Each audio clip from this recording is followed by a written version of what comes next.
Today I'm going to show you a full body stretching routine that you can follow along with at home to improve your posture.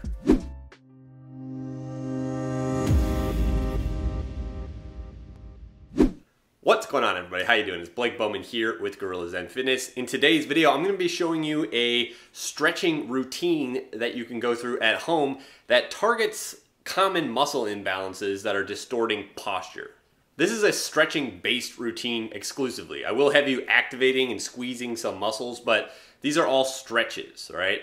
This is designed to be able to be facilitated without any equipment. You can do this in your office, you can do this at home, and it doesn't really include any strengthening exercises. If you're looking for those, then check out my other videos here on my YouTube channel. All right, with no further talking, let's get right into the stretches. So the first stretch that we're gonna focus on is a stretch for forward head posture. This is a forward head posture stretch. The way that you're going to be able to do this is you're basically gonna take one hand, you're gonna place that on your chin. You're gonna take another hand and place it on the back of your head. You're gonna try to push your chin in while you try to lift the back of your head up, almost like you're rotating your head down. However, you're keeping the neck straight and you're more so pushing straight back, okay? What this is gonna do, this is gonna stretch out the muscles in the back of the neck, which are oftentimes very tight in association with forward head posture, right? We're gonna hold this stretch for about 30 seconds. If it looks like you're giving yourself double chins, it's because you are, and that's how you do this exercise, this stretch properly. The next stretch on here is going to be a stretch for the pectorals, your chest muscles, right? These are oftentimes very tight and restricted in a lot of individuals, which can cause forward rounding shoulders, internal rotation of the arms, and a bunch of shoulder issues. So this is called a doorway stretch. You can basically do this in a doorway, which is why it's called a doorway stretch. Put both arms out off to your sides, all right? Put them a little bit higher than shoulder height. What you're going to do here with your arms in this position is you're going to lean forward while pinching your shoulder blades together behind your back pretty aggressively, all right? We want to be activating those muscles of the upper back as we're holding this stretch focused on the chest, okay? Activating the muscles of the upper back, trying to pull the arm bones backwards as you're doing this will help to place a greater stretch on the pecs themselves. Again, for this one, we want to hold it for about 30 seconds. The next one in here is a stretch for the lats, okay? The latissimus dorsi, which are back muscles. These are oftentimes tight as well, and they're also internal rotators of the shoulder. They are tight if you have anterior pelvic tilt. A lot of people are tight here as well. This is a stretch called a PNF lat stretch, which will really help to stretch out the lats and also improve your overhead shoulder mobility. To do it, basically start on your knees, all right? Have a bench or a couch or a chair or a footrest in front of you, something at approximately that level of height. What you're gonna do is you're gonna put your elbows on the surface of whatever it is you're using, all right? You're going to bring your head down in between your elbows, and then you're going to press down with the arms as though you're trying to really drive the chair or the bench, whatever it is your elbows are resting on. You're trying to drive it into the floor by activating the lats, and then you're going to relax and let the arms kind of come up deeper into shoulder flexion, all right? You're gonna do 4 sets of this, 10 seconds of contraction, squeezing the muscles, driving the elbows down, and then 15 seconds of relaxing and letting the arm sink into a greater overhead position gradually, okay? As you're doing this, you want to make sure that your core is tight and you're not arching your lower back excessively, all right? If this hurts your shoulders, just simply don't do this one. This next stretch is what I call a global extension stretch, all right? This basically stretches out all of the muscles in the front of your body, all right? The rectus abdominis, even the pecs a little bit, really opens up this front line, which oftentimes is kind of, contracted and restricted, right? It pulls us into flexion like this. We spend a lot of time in this position. We want to open ourselves up, extend the spine, stretch all these tissues out in the front of our body to help combat this. To do so, you can either use a, stability ball, or you can use a bed or a couch for this, all right?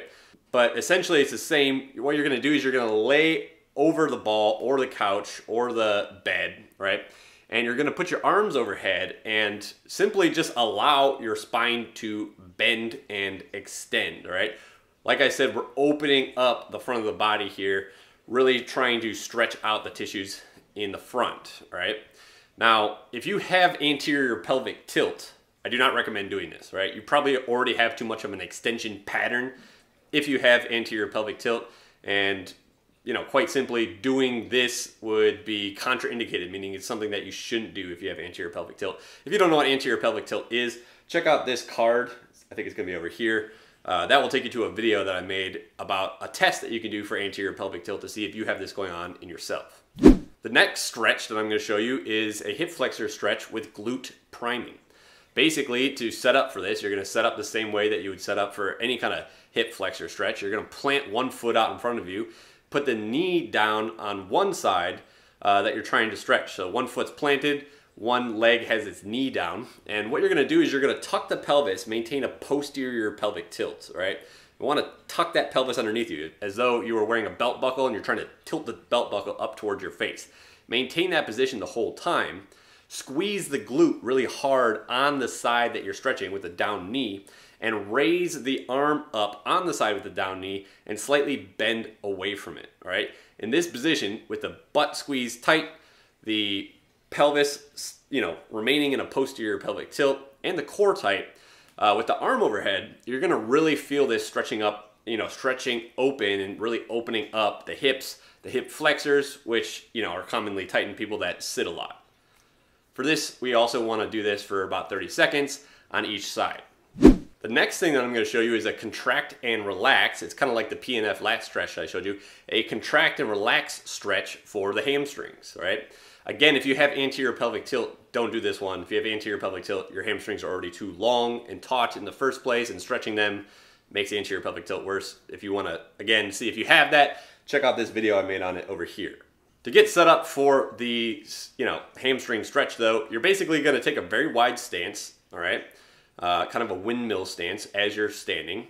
You're gonna bend down and grab the back of your calves or the back of your heels, okay? What you're gonna do here is you're gonna try to press the legs backwards, okay? Your legs aren't gonna move, but I want you to actually activate the hamstrings by trying to drive the heels backwards, all right? Do that really hard for about 10 seconds and then relax and allow your body and basically pull yourself down into a little bit of a deeper position, all right? So for this, we're basically gonna do it the same way that we did the PNF lat stretch. You're going to try to kick the legs back for about 10 seconds or so, right? No motion's actually gonna be occurring, but the hamstrings are gonna be contracting and firing isometrically.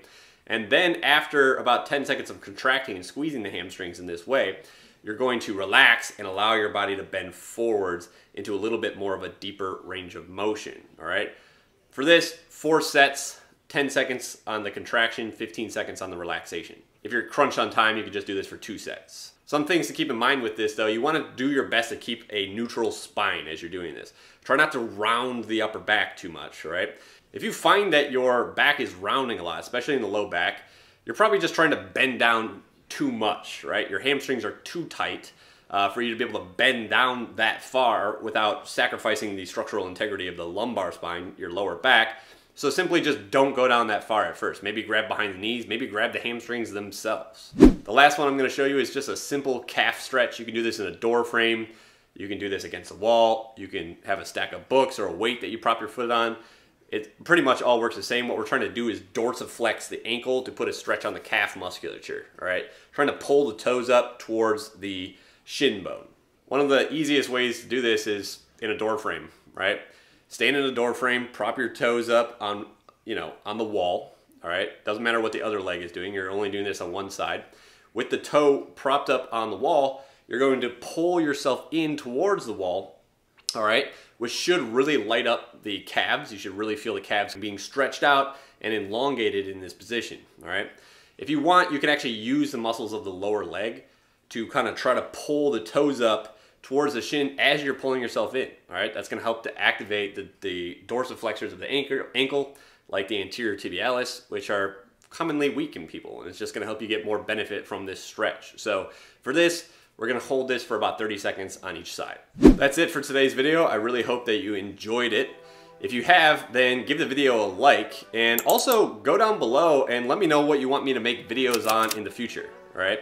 I'm looking for new content that I can make for you guys, and having some guidance from you would really help me out. So just tell me what it is you want me to make videos on that I don't have on my channel or you want to see more of in the comments down below. Also, if you did like this video, you're really gonna enjoy my free ebook called Posture, the Ultimate Life Hack. Basically, this is a PDF file download with video exercises in it. It teaches you everything that you need to do to improve your own posture, combat your own muscle imbalances, and really improve your biomechanics, all right? So it's free, it's available on my website. All you need to do is open up the description down below, click the first link available there. That will take you over to my website. Once you get there, I'll ask you for your email. As soon as you enter in your email, I'll send you a copy of this ebook within 5 minutes. If you're looking for another spot to get that ebook, you can click this button up there. That should take you over to the same page on my website. If you haven't yet subscribed to my YouTube channel, go ahead and do that up here. And if you want to see another video similar to today's video, watch this video over here. That's it for today. Hope you enjoyed it. We'll see you next time.